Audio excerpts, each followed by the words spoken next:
2024 Q&A webcast. My name is Martin Viecha, VP of Investor Relations, and I'm joined today by Elon Musk, Vaibhav Taneja, and a number of other executives. Our Q1 results were announced at about 3 p.m. Central Time in the update deck we published at the same link as this webcast. During this call, we will discuss our business outlook and make forward-looking statements. These comments are based on our predictions and expectations as of today. Actual events and results could differ materially due to a number of risks and uncertainties, including those mentioned in our most recent filings with the SEC. During the question and answer portion of today's call, please limit yourself to one question and one follow-up. Please use the raise hand button to join the question queue. But before we jump into Q&A, Elon has some opening remarks. Elon? Thanks, Martin. So to recap, in Q1, we navigated several unforeseen challenges as well as the ramp for the updated Model 3 in Fremont. There was, as people have seen, the EV adoption rate globally is under pressure, and a lot of other auto manufacturers are pulling back on EVs and pursuing plug-in hybrids instead. We believe this is not the right strategy, and electric vehicles will ultimately dominate the market. Despite these challenges, the Tesla team did a great job executing in a tough environment, and energy storage deployments the Megapack in particular reached an all-time high in Q1, leading to record profitability for the energy business. And that looks likely to continue to increase in the quarters and years ahead. It will increase. We actually know that it will. Significantly faster than the car business, as we expected. We also continue to expand our AI training capacity in Q1, more than doubling our training compute sequentially. In terms of the new product roadmap, there's been a lot of talk about our upcoming vehicle line in the past several weeks. We've updated our future vehicle lineup to accelerate the launch of new models ahead of previously mentioned start of production in the second half of 2025. So we expect it to be more like the early 2025, if not late this year.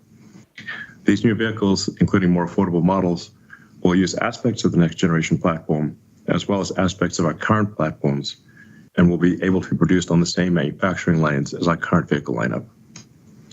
So it's not contingent on any new factory or massive new production line. It'll be made on our current production lines much more efficiently. And we think this should allow us to get to over 3 million vehicles of capacity when realized to the full extent. Regarding FSD version 12, which is the pure AI-based self-driving, if you haven't experienced this, I strongly urge you to try it out. It's profound, and the rate of improvement is rapid. So we've now turned that on for all cars with the cameras and inference computer and everything from Hardware 3 on in North America. So it's been pushed out to, I think, around 1.8 million vehicles, and we're seeing about half of people use it so far, and that percentage is increasing with each passing week. So we now have over 300 billion miles that have been driven with FSD V12. Since the launch of full self-driving, supervised full self-driving, it's become very clear that the vision-based approach with end-to-end neural networks is the right solution for scalable autonomy. And it's really how humans drive. Our entire road network is designed for biological neural nets and eyes. So naturally, cameras and digital neural nets are the solution to our current road system. To make it more accessible, we've reduced the subscription price to $99 a month, so it's easy to try out.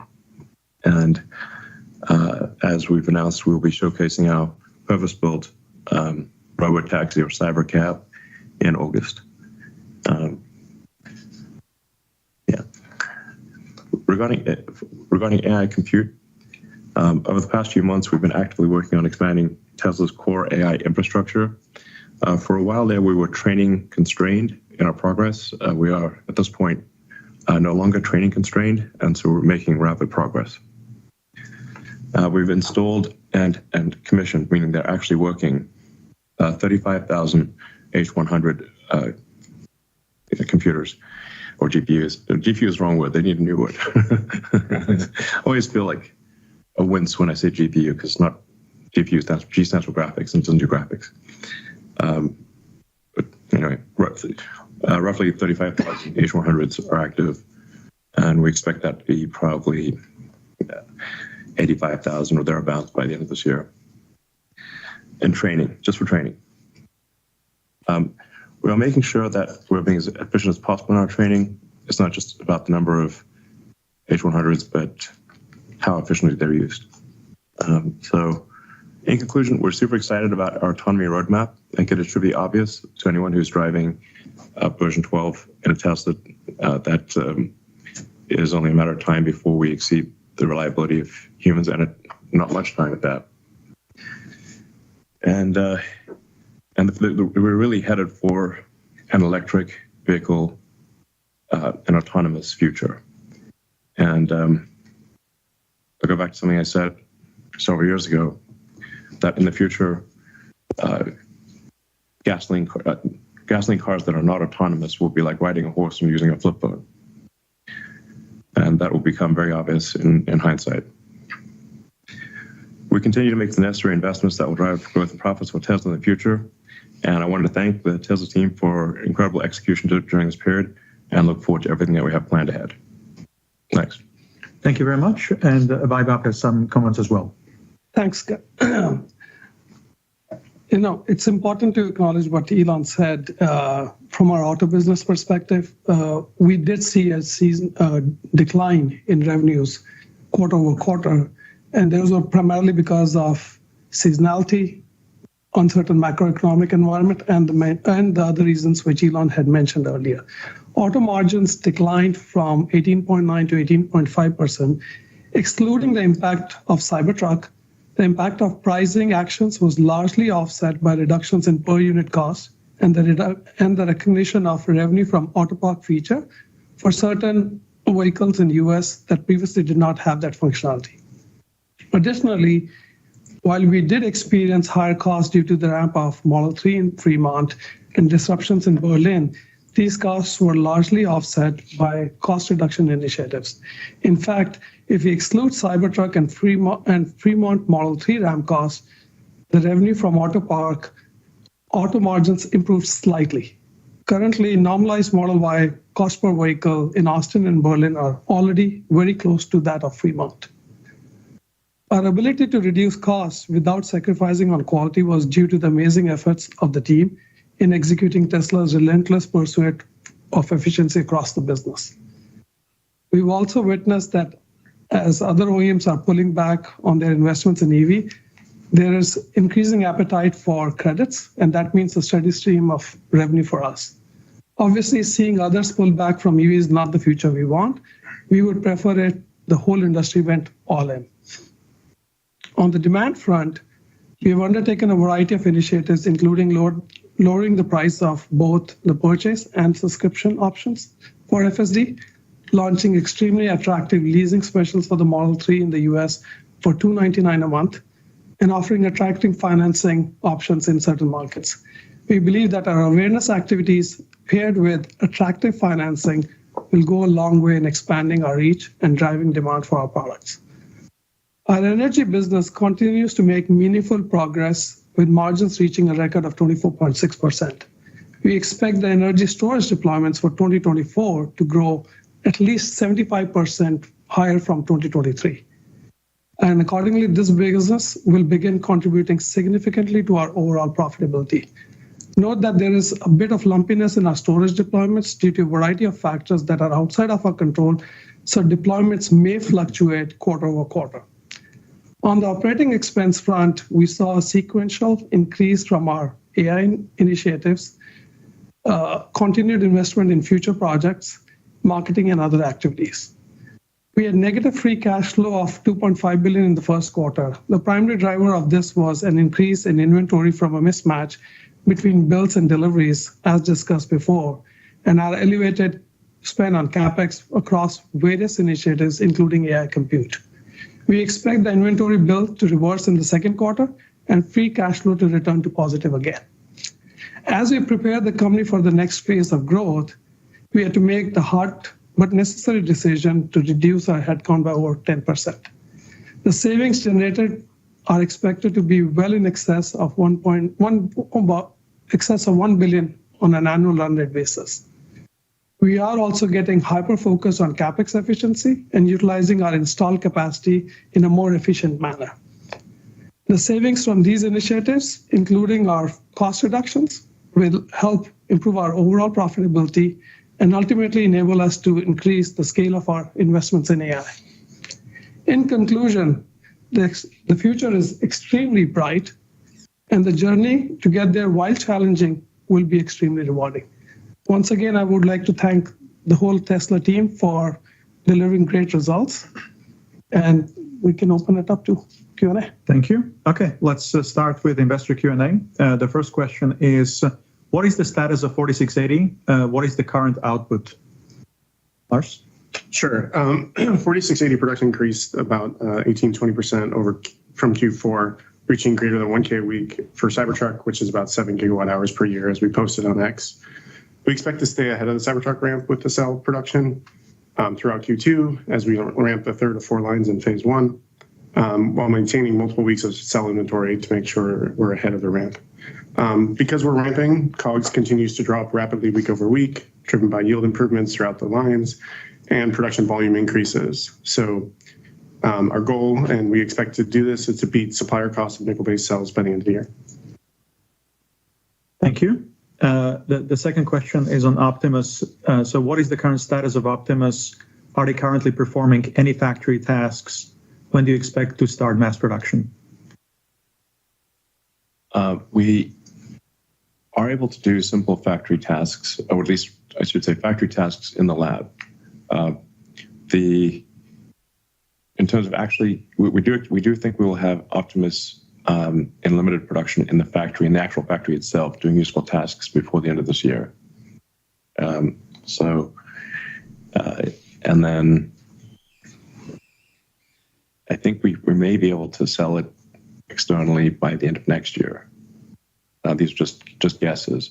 As I've said before, I think Optimus will be more valuable than everything else combined. Because if you've got a sentient humanoid robot that is able to navigate reality and do tasks at request, there is no meaningful limit to the size of the economy. So that's what's going to happen.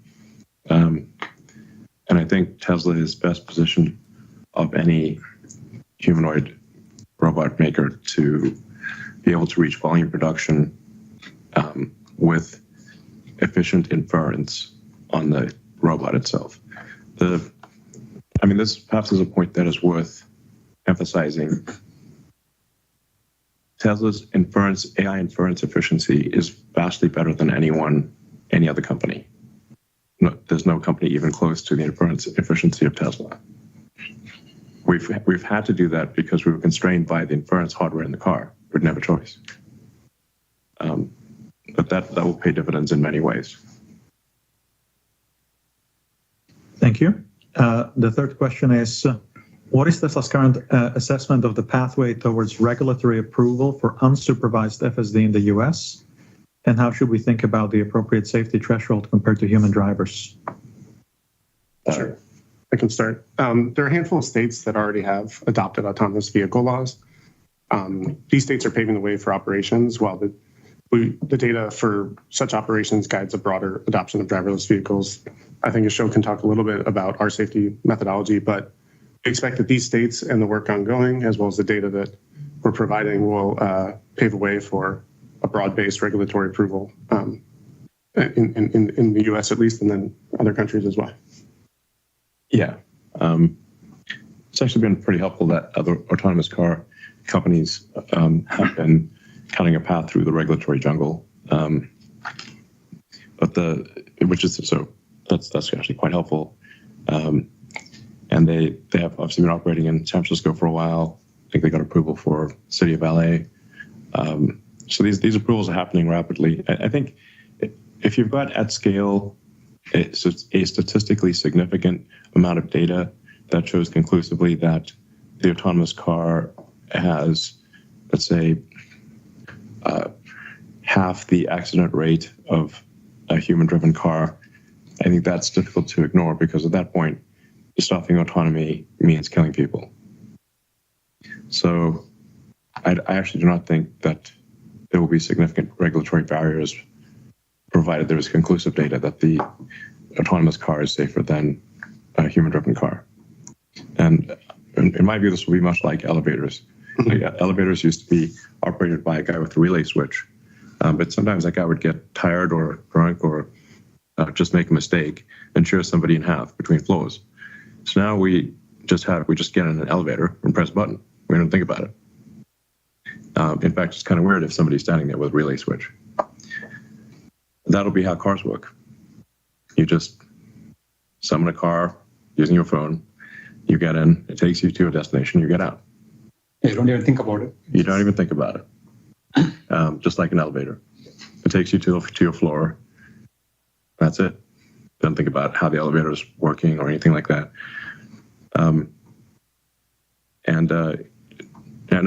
Something I should clarify is that Tesla will be operating the fleet.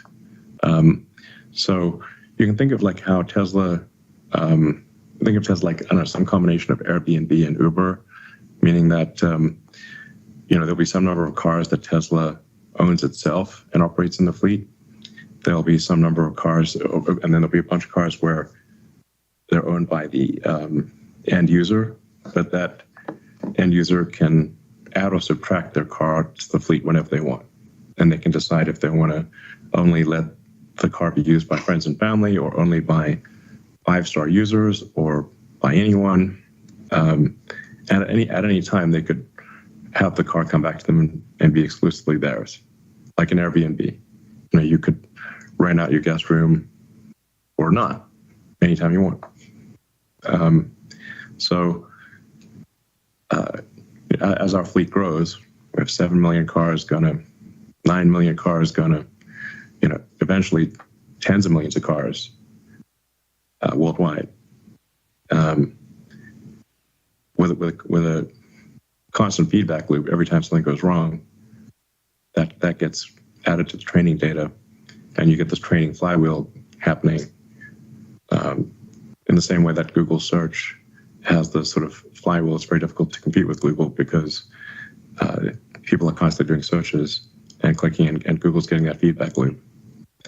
It's the same with Tesla, but at a scale that is maybe difficult to comprehend, but ultimately be tens of millions.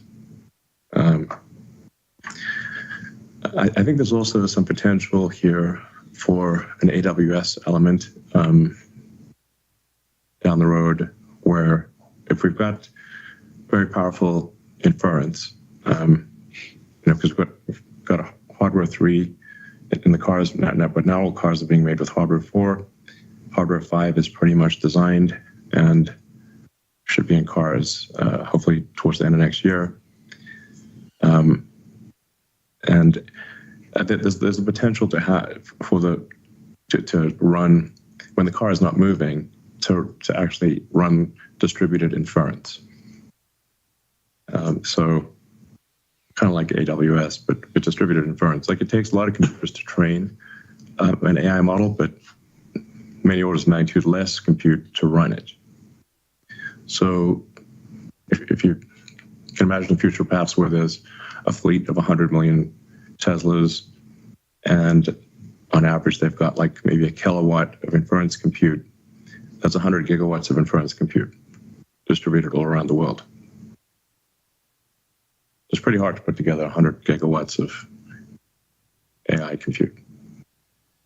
And even in an autonomous future where the car is perhaps used, instead of being used 10 hours a week, is used 50 hours a week, that still leaves over 100 hours a week where the car inference computer could be doing something else. And it seems like it would be a waste not to use it. Asher, do you want to chime in on air process and safety? Yeah, we have like multiple tiers of validating the safety. For like in any given week, we train hundreds of neural networks that can produce different trajectories for how to drive the car. We replay them through the millions of clips that we have already collected from our users and our own QA. Those are like critical events, like someone jumping out in front, or like other critical events that we have gathered a database over many, many years. And we replay through all of them to make sure that we are net improving safety. And on top of it, we have simulation systems that also try to recreate this and test this in closed loop fashion. Once all of this is validated, we give it to our own QA drivers. We have hundreds of them in different cities, in San Francisco, Los Angeles, Austin, New York, a lot of different locations. They are also driving this and collecting real world miles. And we have an estimate of what are the critical events. Are they a net improvement compared to the previous week's builds? And once we have confidence that the build is a net improvement, then we start shipping to early users, like 2,000 employees initially, that they would get the build. They would give feedback on if it's an improvement, or are they noticing some new issues that we did not capture in our own QA process. And only after all of this is validated, then we go to external customers. And even when we go external, we have live dashboards of monitoring every critical event that's happening in the fleet, sorted by the criticality of it. So we are having a constant pulse on the build's quality and the safety improvement along the way. and then any failures, like Elon alluded to, you get the data back, add it to the training, and that improves the model in the next cycle. So we have this like constant feedback loop of issues, fixes, evaluations, and then rinse and repeat. And especially with the new V12 architecture, all of this is automatically improving without requiring much engineering interventions, in the sense that engineers don't have to be creative in like how they code the algorithms. It's mostly learning on its own based on data. So you see that, okay, we failed here, or like this is how a person shows, this is how you drive this intersection or something like that. They get the data back, we add it to the neural network, and it learns from that training data automatically, instead of some engineers saying that, oh, here you must rotate the steering wheel by this much or something like that. There's no hard if-else conditions. It's everything is neural network. It's very soft. It's probabilistic. So it will adapt its probability distribution based on the new data that it's getting. Yeah, and we do have some insight into how good the things will be in, like, let's say 3 or 4 months, because we have advanced models that are far more capable than what is in the car, but have some issues with them that we need to fix. So it'll be a step change improvement in the capabilities of the car, but it'll have some quirks that are that need to be addressed in order to release it. As Ashok was saying, we have to be very careful in what we release to the fleet, or to customers in general. So like if we look at, say, 12.4 and 12.5, which are really could arguably even be version 13 and version 14, because it's pretty close to a total retrain of the neural nets in each case, or substantially different. So we have good insight into where the models, how well the car will perform in, say, 3 or 4 months. Yeah. In terms of like scaling laws, people in the AI community generally talk about model scaling laws, where they increase the model size a lot, and then they have corresponding gains in performance. But we have also figured out scaling laws in other axes. In addition to the model size scaling, we can also have data scaling. You can increase the amount of data you use to train the neural network, and that also gives similar gains. And you can also scale up by training compute. You can train it for much longer and on more GPUs or more Dojo nodes, and that also gives better performance. And you can also have architecture scaling, where you come up with better architectures that for the same amount of compute produce better results. So a combination of model size scaling, data scaling, training compute scaling, and the architecture scaling, we can basically if we continue scaling based on this ratio, we can sort of like predict future performance. Obviously, it takes time to do the experiments, because it takes few weeks to train. It takes a few weeks to collect tens of millions of video clips and process all of them. But you can estimate what's going to be the future progress based on the trends that we have seen in the past, and they've generally held true based on the past data. Okay, thank you very much. Let's go to the next question, which is, can we get an official announcement of the timeline for the $25,000 vehicle? I think Elon mentioned it in the opening remarks, but as he mentioned, we're updating our future vehicle lineup to accelerate the launch of our low-cost vehicles in a more CapEx efficient way. That's our mission, to get the most affordable cars to customers as fast as possible. These new vehicles we built on our existing lines and open capacity, and that's a major shift, to utilize all our capacity with marginal CapEx before we go spend high CapEx to do anything. Yeah, we'll talk about this more on August 8th. But really the way to think of Tesla is almost entirely in terms of solving autonomy and being able to turn on that autonomy for a gigantic fleet.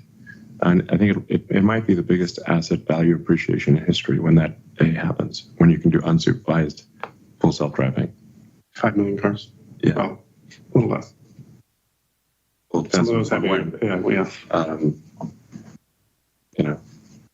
be 7 million cars, in a year or so. Yeah. And then 10 million, and then, eventually we're talking about tens of millions of cars. Not eventually, it's like before the end of this decade. Yeah, before the end of the decade, it's several tens of millions of cars, I think.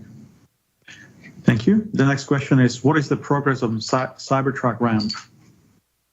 I can take that one too. Cybertruck hit 1K a week just a couple weeks ago. has happened in the first 4 to 5 months since we SOP'd late last year. Of course, volume production is what matters. That's what drives costs, and so our costs are dropping.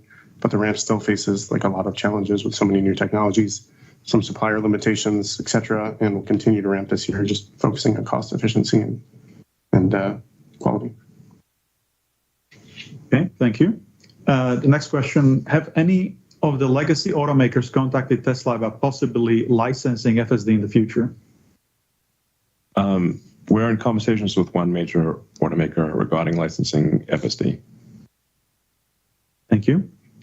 The next question is about the robotaxi unveil. Elon already talked about that, so we'll have to wait till August. The following question is about the next generation vehicle. We already talked about that. So let's go to the Semi. What is the timeline for scaling Semi?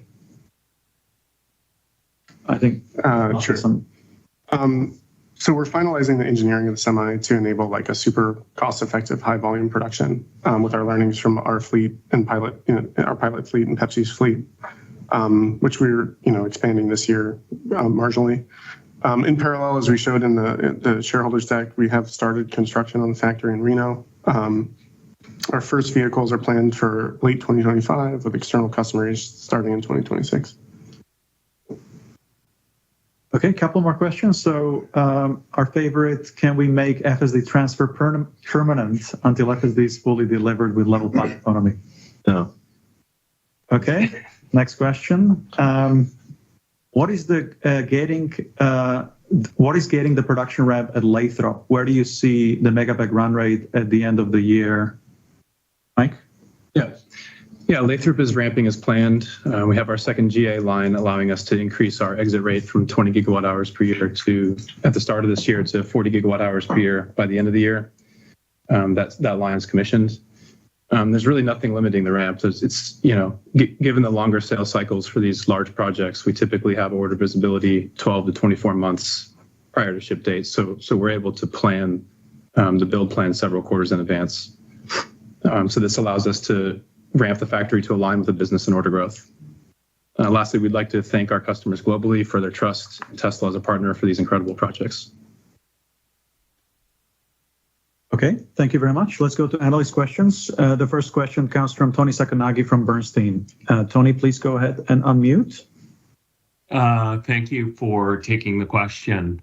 I was just wondering if you could elaborate a little bit more on kind of the new vehicles that you talked about today. Are these like tweaks on existing models, given that they're going to be running on the same lines, or are these like new models? And how should we think about them, in the context of like the Model 3 Highland update?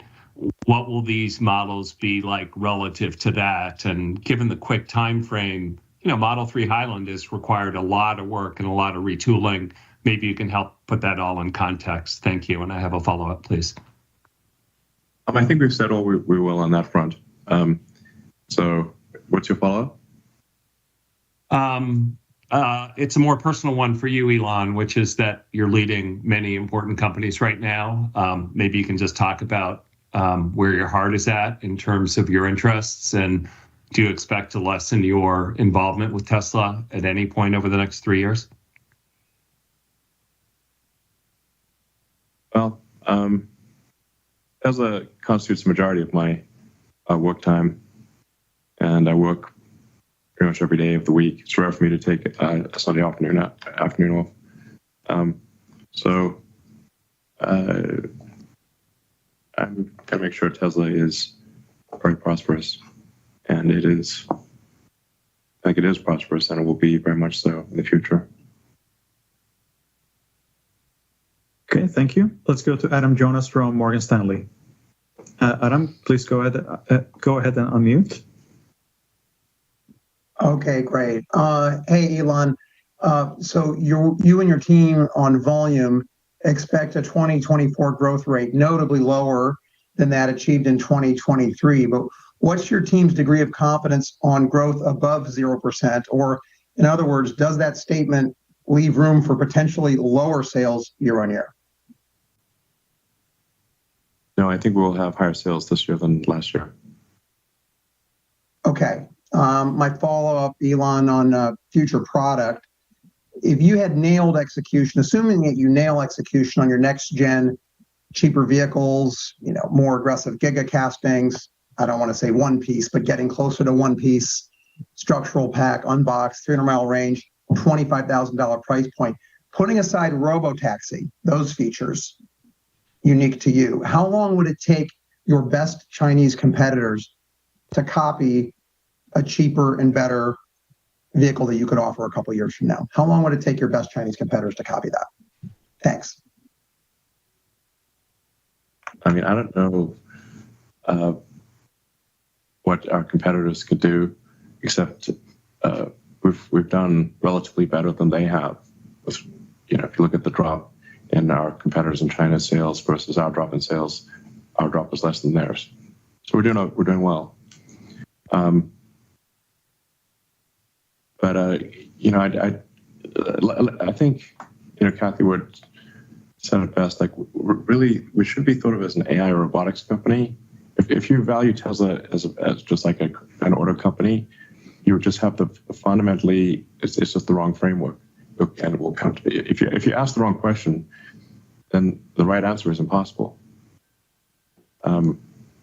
So. I mean, if somebody doesn't believe Tesla's going to solve autonomy, I think they should not be an investor in the company. Like that is, but we will, and we are. And then you have a car that goes from 10 hours of use a week, like an hour and a half a day, to probably 50, but it costs the same. I think that's the key thing to remember, right? Especially if you look at FSD supervised. If you didn't believe in autonomy, they should give you a preview that this is coming. It's actually getting better day by day. Yeah, if you've not tried the FSD 12.3, and like I said, 12.4 is going to be significantly better, and 12.5 even better than that, and we have visibility into those things, then you really don't understand what's going on. It's not possible. Yeah, and that's why we can't just look at just as a car company, because a car company would just have a car. But here we have more than a car company because the cars can be autonomous. And like I said, it's happening. Yeah, this is all in addition to Tesla working. The overall AI community is just like improving rapidly. Yeah. Yeah, I mean, we're putting the actual auto in automobile. So, so sort of a lot of it, we like, well, sort of like, tell us about future horse carriages you're making. I'm like, well, actually, it doesn't need a horse. That's the whole point. And that's really the whole point. Okay, thank you. The next question comes from Alex Potter from Piper Sandler. Alex, please go ahead and unmute. Great, thanks. So couldn't agree more. The thesis hinges completely on AI, the future of AI, full self-driving, neural net training, all of these things. In that context, Elon, you've spoken about your desire to obtain 25% voting control of the company. And I understand completely why that would be. So I'm not necessarily asking about that. I'm asking if you've come up with any mechanism by which you can ensure that you'll obtain that level of voting control, because if not, then the core part of the thesis could potentially be at risk. So any additional commentary you might have on that topic? Well, I think no matter what, Tesla, even if I got kidnapped by aliens tomorrow, Tesla will solve autonomy, maybe a little slower, but it would solve autonomy for vehicles at least. I don't know if it would win on with respect to Optimus or with respect to future products, but it would. There's enough momentum for Tesla to solve autonomy, even if I disappeared for vehicles. Now, there's a whole range of things we can do in the future beyond that. I'd be more reticent with respect to Optimus. If we have a super sentient humanoid robot that can follow you indoors and that you can't escape, we're talking Terminator level risk. then yeah, I'd be uncomfortable with, if there's not some meaningful level of influence over how that is deployed.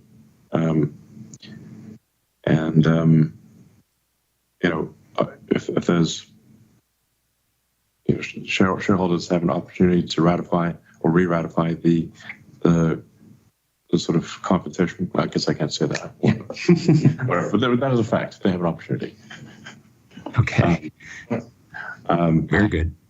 And yeah, we'll see. If the company generates a lot of positive cash flow, we could obviously buy back shares. All right, that's actually all very helpful context. Thank you. Maybe one final question, then I'll pass it on. OpEx reductions. Thank you for quantifying the impact there. I'd be interested also in potentially more qualitative discussion of what the implications are for these headcount reductions. What are the types of activities that you're presumably sacrificing as a result of parting ways with these folks? Thanks very much. So, like we said, we've done these headcount reductions across the board. And, as companies grow over time, there are certain redundancies, there's some duplication of efforts which happens in certain areas. So you need to go back and look at where all these pockets are, get rid of it. So we're basically going through that exercise wherein we're like, hey, how do we set this company right for the next phase of growth? And the way to think about it is, any tree which grows, it needs pruning. This is the pruning exercise which we went through. And at the end of it, we'll be much stronger and much more resilient to deal with the future, because the future is really bright. Like I said in my opening remarks, we just have to get through this period and get there. Yeah, we're not giving up anything that it's significant that I'm aware of. So we've had a long period of prosperity from 2019 to now, and so if a company sort of organizationally is 5% wrong per year, that accumulates to 25-30% of inefficiency. We've made some corrections along the way, but it is time to reorganize the company for the next phase of growth. And you really need to reorganize it, just like a human. When we start off with one cell and become a zygote and blastocyst, and you start growing arms and legs, and briefly you have a tail. And so. But you shed the tail. You shed the tail, hopefully, and then you're a baby, and you basically you have to be different. The organism, a company is kind of like a creature growing, and if you don't reorganize it for different phases of growth, it will fail. You can't have the same organizational structure if you're 10 cells versus 100 versus 1 million versus 1 billion versus 1 trillion. Where humans are like around 35 trillion cells. It doesn't feel like it feels like feel like one person, but you're basically a walking cell colony of roughly 35 trillion, depending on your body mass, and about 3 times that number in bacteria. So anyway, you've got to reorganize the company for a new phase of growth, or it will fail to achieve that growth. Thank you. Let's go to Mark Delaney from Goldman Sachs. Mark, please go ahead and unmute. Yes, good afternoon. Thanks very much for taking the question. The company had previously characterized potential FSD licensing discussions as in the early phase, and some OEMs had not really been believing in it. Can you elaborate on how much the licensing business opportunity you mentioned today has progressed? And is there anything Tesla needs to achieve with the technology in terms of product milestones in order to be successful at reaching a licensing agreement, in your view? Well, I think it just needs to be obvious that our approach is the right approach. And I think it is. I think we've now, with 12.3, if you just have the car drive you around, it is obvious that our solution, with a relatively low cost inference computer and standard cameras, can achieve self-driving. No LiDARs, no radars, no ultrasonics, nothing. Just no heavy integration work for vehicle manufacturers. yeah, it's so it would really just be a case of having them use the same cameras and inference computer and licensing our software. And but it's once it becomes obvious that if you don't have this in a car, nobody wants your car. Yeah, It's like it's a smart car. I still remember like back when Nokia was king of the hill. Yeah, Dominating the cell phone industry. yeah, crushing. And I saw them come out with a smartphone that was basically a brick with limited functionality. And then the iPhone and Android. But people still did not understand that all the phones are going to be that way. There's not going to be any flip phones. There'll be a niche product. Or home phones. Yeah, not even exactly. When was the last time you saw a home phone? Is it like an I have no idea. Yeah. In a hotel. Sometimes in a hotel. Yeah, the hotels have them. Yeah. So if people don't understand, all cars will need to be smart cars, or you will not sell this. The car will not. Nobody will buy it. Once that becomes obvious, I think licensing becomes not optional. Becomes a method of survival. Yeah, it's license it, or nobody will buy your car. I mean, one other thing which I'll add is in the conversations which we've had with some of these OEMs, I just want to also point out that they take a lot of time in their product life cycle. Yeah. They're talking about years before they will, put it in their product. We might have a licensing deal earlier than that, but it takes a while. So this is where the big difference between us and them is, right? Yeah, I mean, really, a deal signed now would result in it being in a car in probably 3 years. That would be early. Yeah, that's like lightning, basically. So That's being an eager OEM. yeah. So, I mean, I wouldn't be surprised if we do sign a deal. I think good chance we do sign a deal this year. Maybe more than one. But yeah, it would be probably 3 years before it's integrated with a car, even though all you need is cameras and our inference computer. So it's like not a massive design change. Yeah, and again, just to clarify, it's not the work which we have to do, it's the work which they have to do, which will take the time. All right, Mark, do Very you have a follow-up? Yeah, very helpful. Thank you. My follow-up was to better understand Tesla's approach to pricing going forward. Previously, the company had said that the price reductions were driving incremental demand. With how affordable the cars have become, especially for vehicles that have access to IRA credits and some of the leasing offers that Tesla has in place, do you still see meaningful incremental price reductions as making sense from here for the existing products? And can the company meaningfully lower prices from here and also stay free cash flow positive on an annual basis with the current product set? Thanks. Yeah, I think we can be free cash flow positive meaningfully. Yeah.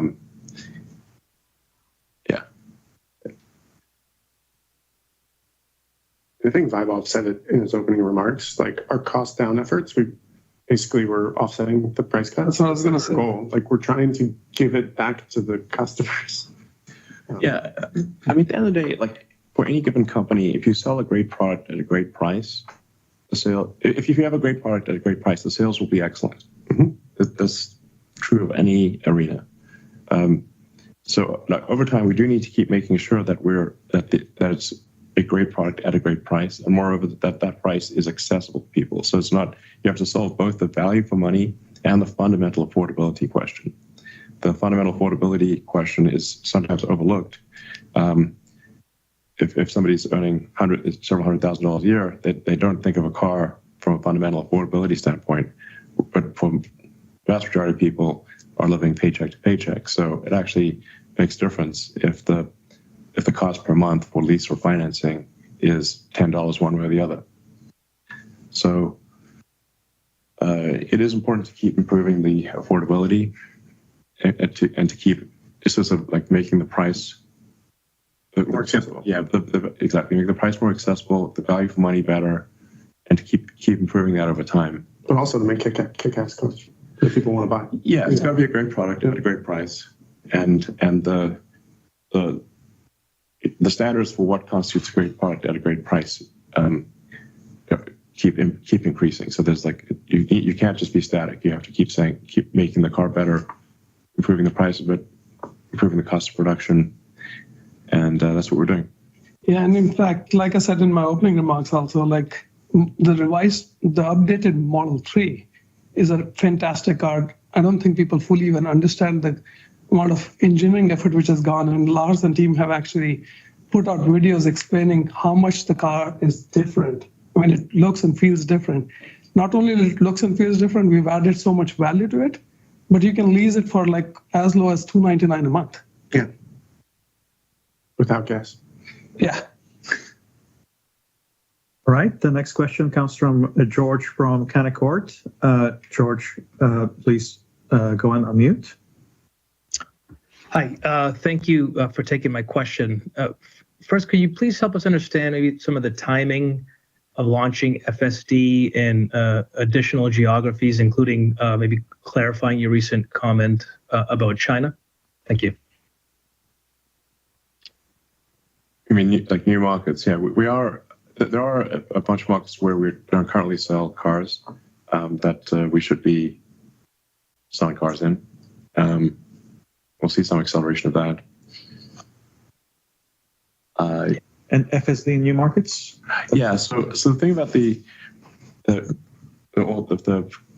end-to-end neural net based autonomy is that just like a human, it actually works pretty well without modification in almost any market. So we plan on, with the approval of the regulators, releasing it as a supervised autonomy system in any market where we can get regulatory approval for that, which we think includes China. So yeah, it's just like a human, you can go rent a car in a foreign country and you can drive pretty well. Obviously, if you live in that country, you'll drive better, and so we'll make the car drive better in these other countries with country-specific training. But it can drive quite well almost everywhere. Yeah, the basics of driving are basically the same everywhere. Like, car is a car, traffic is a traffic light, road is the road. It's like, yeah, it understands that it shouldn't hit things no matter where it is. Exactly. There are some road rules that you need to follow. In China, you shouldn't cross over a solid line to do a lane change. US is a recommendation, I think. China, you get fined heavily if you do that.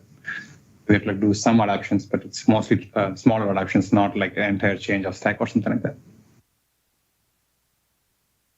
Yeah. Hey, George, do you have a follow-up? Yep. So my follow-up has to do with the first quarter deliveries, and I'm curious as to whether or not you feel that supply constraints that you mentioned throughout the release impacted the results, and maybe can you help us quantify that, and is that why you have some confidence in unit growth in 2024? Yeah, I think we did cover this a little bit in the opening remarks too. Q1 had a lot of different things which were happening. Seasonality was a big one, continued pressure from the macroeconomic environment. We had attacks at our factory. We had Red Sea attacks. We're ramping Model 3. We're ramping Cybertruck. All these things are happening. I mean, it almost feels like a culmination of all those activities in a constrained period.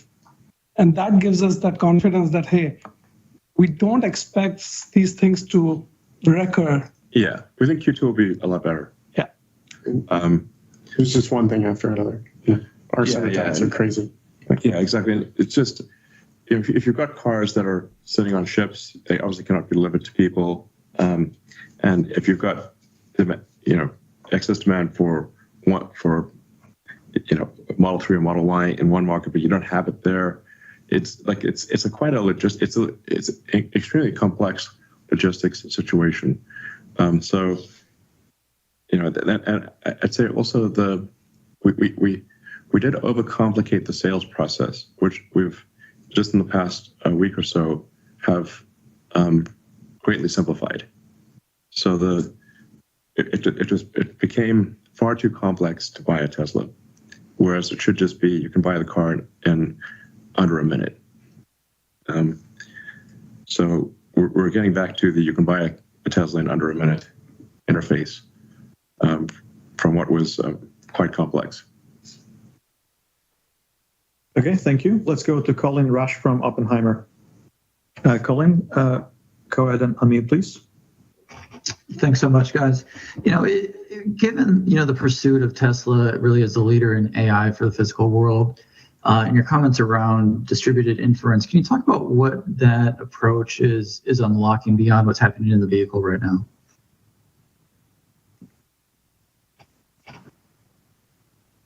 So do you want to say something? Yeah, you mentioned like the car, even when it's a full robotaxi, it's probably going to be used around 50 hours a week. That's my guess. Like a third of the hours of the week.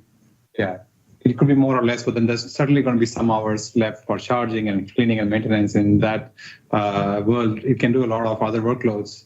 Even right now, we are seeing, for example, these LLM companies have this like batch workloads where they send a bunch of documents, and those are run through pretty large neural networks. And take a lot of compute to chunk through those workloads. And now that we have already paid for this compute in these cars, it might be wise to use them and not let them be idle, be like buying a lot of expensive machinery and letting them be idle. Like we don't want that. We want to use the compute as much as possible and close to like basically 100% of the time, make effective use of it.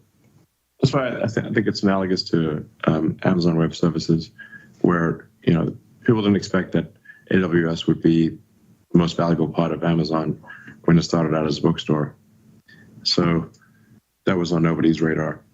But they found that they had excess compute because the compute needs would spike to extreme levels for brief periods of the year, and then they had idle compute for the rest of the year.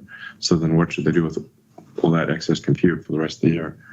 That's Monetize it. Yeah, monetize it. So it seems like kind of a no-brainer to say, okay, if we've got millions and then tens of millions of vehicles out there where the computers are idle most of the time, that we might as well have them do something useful. Yeah, exactly. And then, I mean, if you get like to the 100 million vehicle level, which I think we will at some point get to, then, and you've got a kilowatt of usable compute, and maybe you're on hardware 6 or 7 by that time, then you really, I think you'd have on the order of 100 gigawatts of usable compute, which might be more than anyone, more than any company, probably more than any company. Yeah, probably. Because it takes a lot of intelligence to drive the car anyway. And when it's not driving the car, you just put this intelligence to other uses, to solving scientific problems. Just like a human. Or answering dumb questions for someone else. We've already learned a lot of deploying workloads to these compute nodes. And unlike laptops and our cell phones, it is totally under Tesla's control. So it's easier to distribute the workload across different nodes as opposed to, asking users for permission on their own cell phones would be very tedious. Well, you just drain the battery on the phone. Exactly. The battery is also limited. So technically, I suppose like Apple would have the most amount of distributed compute, but you can't use it because you can't get you can't just run the phone at full power and drain the battery. Yep. So whereas for the car, even if you're a kilowatt level inference computer, which is crazy power compared to a phone, if you've got a 50 or 60 kilowatt hour pack, it's still not a big deal to run. If you're plugged in. Whether you plugged in or not, you could be plugged in or not plugged in. You could run for 10 hours and use 10 kilowatt hours of your kilowatt of compute. Forever. Yeah. Already got a built-in liquid cooled thermal management. Yeah, it's exactly expense for data centers. So it's already there in the car. Exactly. So it's distributed power generation. It's just distributed access to power and distributed cooling, and it's already paid for. Yeah, I mean that distributed power and cooling, people underestimate that costs a lot of money. Really big deal. It does. Yeah, and the capex is shared by the entire world. Yes. Sort of everyone owns a small chunk, and they get a small profit out of it. Maybe. Yeah. Thanks so much, guys. And just my follow-up is a little bit more mundane. Looking at the 4680 ramp, can you talk about how close you are to target yields and when you might start to accelerate incremental capacity expansions on that technology?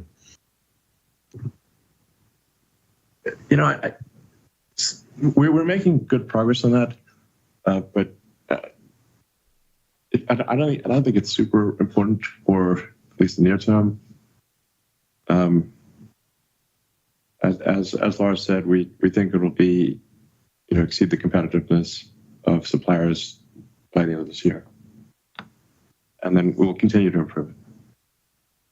Yeah, I mean, I think it's important to note also that the ramp right now is relevant to the Cybertruck ramp. Yeah. And so we're not going to just randomly build 4680s unless we have a place to put them.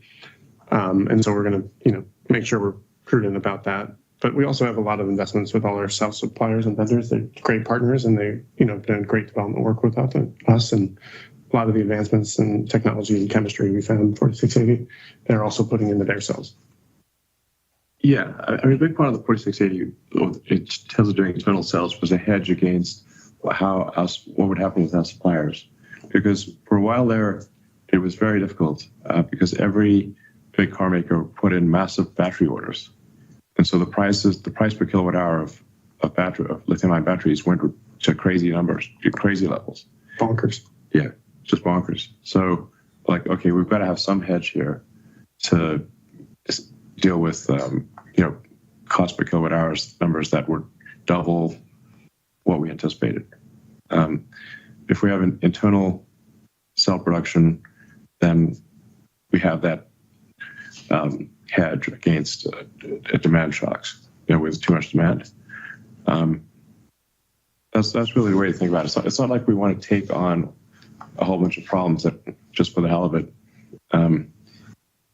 We did the cell program in order to address the crazy increase in cost per kilowatt hour from our suppliers due to gigantic orders placed by every car maker on Earth. So, okay, thank you. And the last question comes from Ben Kalo from Baird. Ben, go ahead and unmute.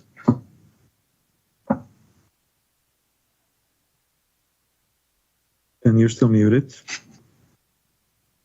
Well, I once again would just like to strongly recommend that anyone who is, thinking about the Tesla stock should really drive FSD 12.3.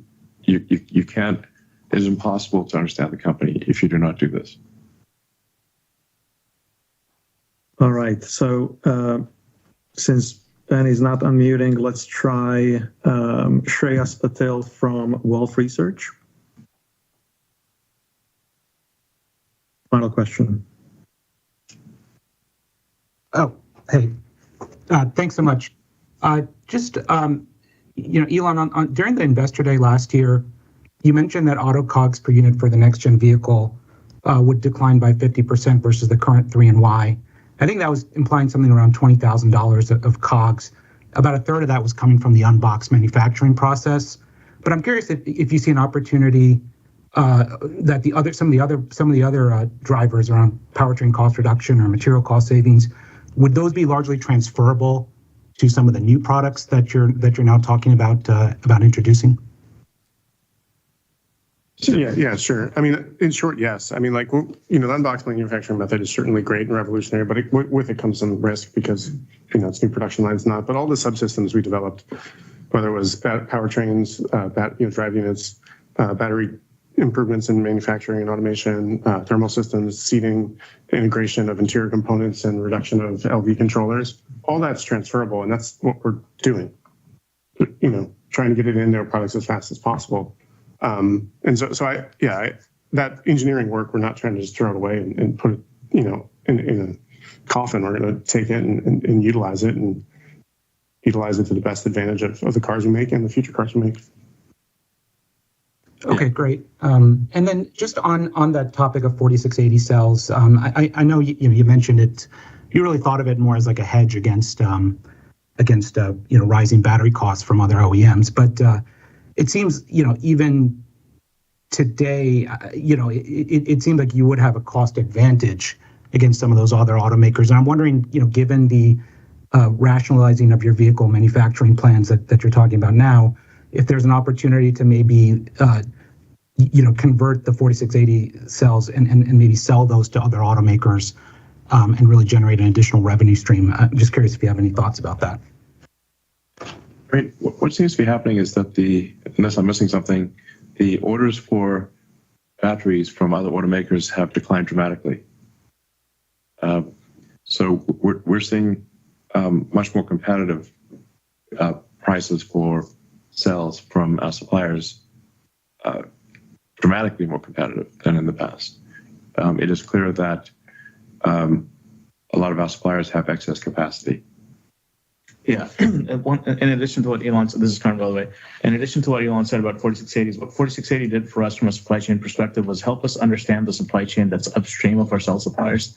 So a lot of the deals that we had struck for 4680, we can also supply those materials to our partners, help reducing the overall cost back to Tesla. So we're basically inserting ourselves in the upstream supply chain by doing that. So that's also been beneficial in reducing the overall pricing in addition to the excess capacity that these suppliers have.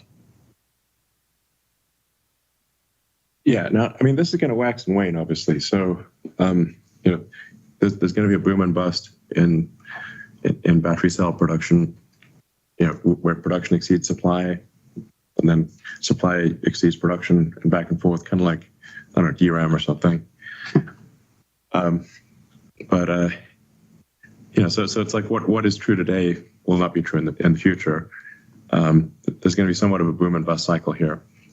And then there are additional complications with government incentives, like the Inflation Reduction Act, the IRA, which I always found like a funny name for a comical name. Yeah, is it like the Irish Republican Army, the Internet Research Agency from Russia? Independent retirement account? Yeah, exactly. Roth IRA. It's like poor Spider-Man situations, which IRA wins. But it does complicate the incentive structure, so that there is perhaps. There's stronger demand for cells that are produced in the U.S. than outside the U.S.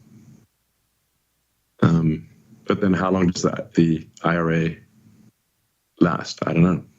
Which is why it's important that we have both in-line cells and under cells to hedge against all of this. Yeah. Okay, thank you very much. That's all the time we have today. But at the same time, I would like to make a short announcement. And I wanted to let the investment community know that about a month ago, I met up with Elon and Vaibhav and announced that I'll be moving on from the world of investor relations. I'll be hanging around for another couple of months or so feel free to reach out anytime. But after this 7-year sprint, I'm going to be taking a break and spending some good quality time with my family. And I wanted to say that these 7 years have been the greatest privilege of my professional life. I'll never forget the memories from, I started literally at the beginning of production hell and just watching the company from the inside to see what it's become today. And I'm especially super thankful to the people in this room and dozens of people outside of this room that I worked for over the years. I think the team strength and teamwork at Tesla is unlike anything else I've seen in my career. Elon, thank you very much for this opportunity that I got back in 2017. Thank you for seeking investor feedback and regularly and debating it with me. Yeah, well, I mean, the reason I reached out to you was because I thought your analysis of Tesla was the best that I'd seen. Thank you. So, thank you for helping Tesla get to where it is today over 7 years. It's been a pleasure working with you. Thank you so much. And thank you for all the thousands of shareholders that we've met over the years and walked around factories and loved all the interactions, even the tough ones. And looking forward to the call in the next 3 months, but I'll be on the other side listening in. Thank you very much. Thanks.